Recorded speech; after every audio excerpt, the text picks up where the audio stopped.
Meanwhile, this is the first time an incumbent president has dropped out of the presidential race since 1968, when President Lyndon Baines Johnson stepped aside. Action News reporter Brianna Smith joins us from Biden's hometown in Greenville with more reaction tonight. Brianna.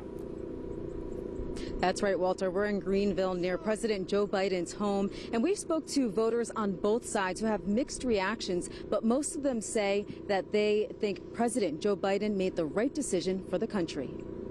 This afternoon, President Biden wrote in a letter, quote, "I believe it is in my best interest of my party and the country for me to stand down and to focus solely on fulfilling my duties as president for the remainder of my term." This all comes after a poor debate performance against Donald Trump and Biden's recent solo press conference after the NATO summit. Many voters and Democratic leaders questioned his fitness for presidency for a second term due to his age and health. Biden, who is 81, is the oldest sitting president in history. We spoke to Delaware residents about Biden's decision. Some say after the debate and doubts from the Democratic Party, they expected Biden to drop out, while others wished he stayed in the race.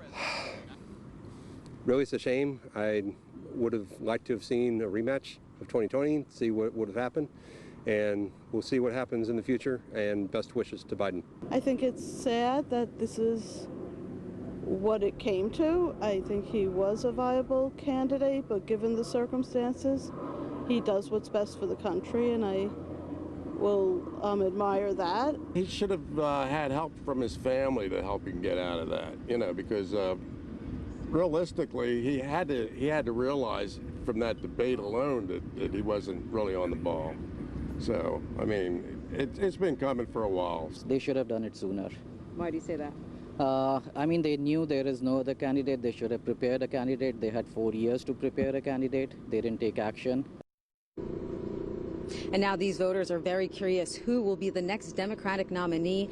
As we mentioned, President Joe Biden endorsed Vice President Kamala Harris, but some voters wonder if she's the best candidate to beat Donald Trump, and that Democratic National Convention is less than a month away. Live in Greenville, Brianna Smith, Channel 6 Action News. Walter? Okay, thank you, Brianna.